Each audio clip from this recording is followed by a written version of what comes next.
एटिहाद Airways के crew ने Tom Cruise के मिशन इम्पॉसिबल स्टाइल में लगाई छलांग। Legendary martial art expert Bruce Lee का डिजिटल अवतार सिखाएगा मार्शल आर्ट्स के गुर। और यूएस ग्रैंड प्री ने क्रैकन के साथ की partnership.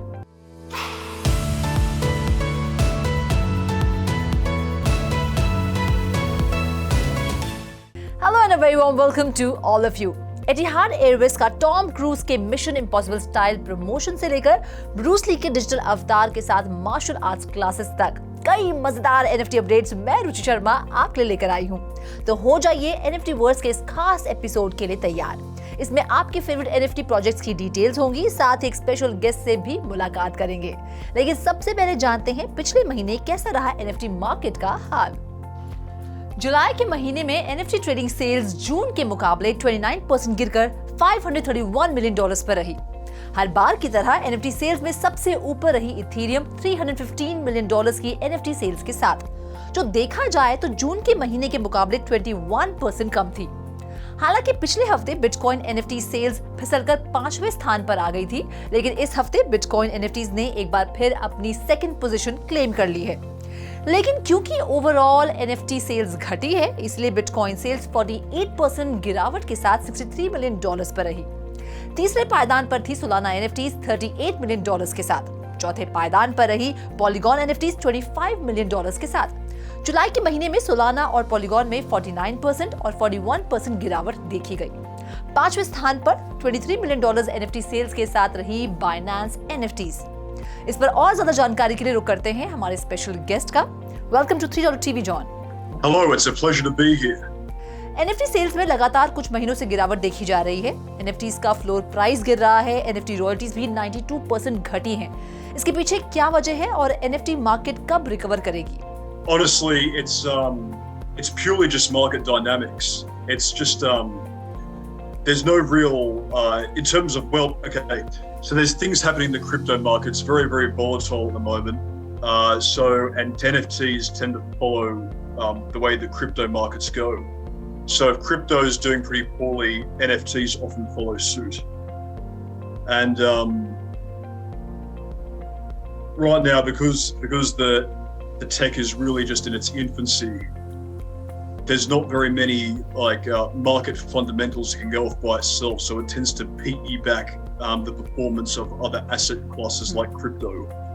Thank you so much हमसे बातचीत करने के लिए और अपना कीमती समय हमें देने के लिए। क्या आप किसी कंपनी के प्रमोशन के लिए हजारों फीट ऊपर आसमान में किसी प्लेन से छलांग लगा सकते हैं? इतना ही नहीं, हवा में तैरते हुए कोई म्यूजिकल इंस्ट्रूमेंट बजा सकते हैं? नहीं ना? लेकिन ये कारनामा कर दिखाया है एटिहाद एयरवेज के क्रू ने। ये डेयर डेविल स्टंट एक एयरलाइन के प्रमोशन के तौर पर किया गया है। यकीन करना मुश्किल है, लेकिन यूनाइटेड अरब एमिरेट्स की एयरलाइन एटिहाद एयरवेज के क्रू ने एक्चुअली टॉम क्रूज के मिशन इम्पॉसिबल स्टाइल में एक एयरबॉर्न जेट से न सिर्फ छलांग लगाई, बल्कि हजारों फीट ऊपर हवा में मिशन इम्पॉसिबल की धुन भी बजाई। दरअसल एटिहाद एयरलाइंस ने मिशन इम्पॉसिबल फिल्म के साथ कोलैबोरेट किया है।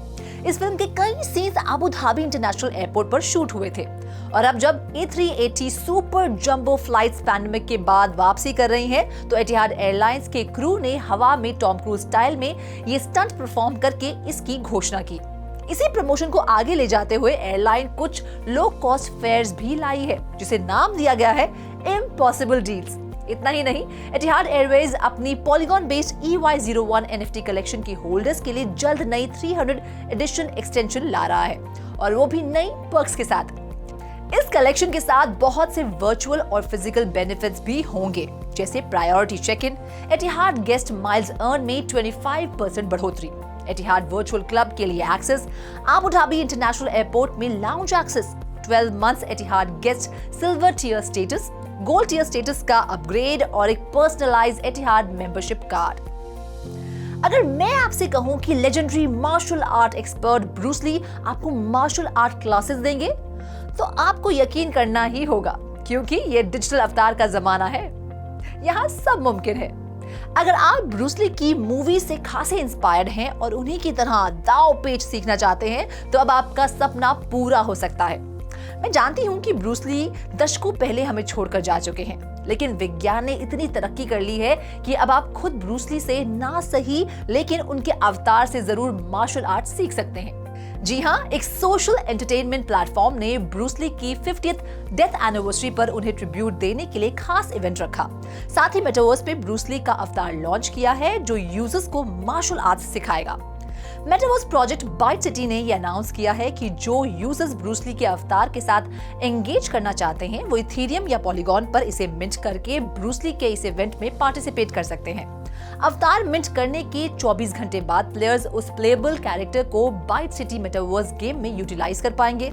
इस गेम को डेस्कटॉप ब्राउजर्स, iOS और एंड्रॉइड मोबाइल डिवाइसेस के जरिए एक्सेस किया जा सकता है। इस ट्रिब्यूट इवेंट को डेवलप करने के लिए बाइट सिटी ने ब्रूस ली की बेटी शैनन ली और सैमसंग गेमिंग के साथ कोलैबोरेट किया है। वेब3 के भी क्या कहने, ब्रूस ली से मार्शल आर्ट सीखने से F1 रेस में किसी कार पर अपनी NFT का प्रिंट देखने तक, यहाँ सब मुमकिन है। लगता है F1 और NFTs के बीच एक अटूट रिश्ता बन गया है। कुछ महीने पहले जब पहली बार मोनाको F1 ने NFTs लॉन्च की थी तो हर कोई दंग रह गया था। और अब विलियम्स रेसिंग टीम ने क्रिप्टो एक्सचेंज क्रैकन के साथ पार्टनरशिप कर अपनी ग्रैंड प्री कार्स पर कुछ चुनिंदा सिलेक्टेड NFTs के डिकैल को डिस्प्ले करने का मन बना लिया है। जी हाँ, अक्टूबर में होने वाले इस US ग्रैंड प्री के लिए क्रैकन पर मौजूद NFT होल्डर्स को मौका दिया जाएगा अपनी NFT की एंट्रीज भेजने का, जिसके बाद वोटिंग के जरिए कुछ खास NFTs चुनी जाएंगी। NFT होल्डर्स अगस्त 1 से अगस्त 18 के बीच अपनी NFTs की एंट्री इस कॉन्टेस्ट के लिए भेज सकते हैं। फिर विलियम्स और क्रैकन टॉप 20 एंट्रीज चुनेंगे जिन्हें फिर कम्युनिटी वोट के जरिए अगस्त 28 और अगस्त 31 के बीच इवैल्यूएट किया जाएगा। 4 मोस्ट पॉपुलर NFTs के साथ साथ विलियम्स की टीम के ड्राइवर्स एलेक्स ऑल्बन और लोगन द्वारा सिलेक्ट की गई 2 NFTs अक्टूबर 22 को ग्रैंड प्री के दौरान F1 कार्स पर डिस्प्ले की जाएंगी।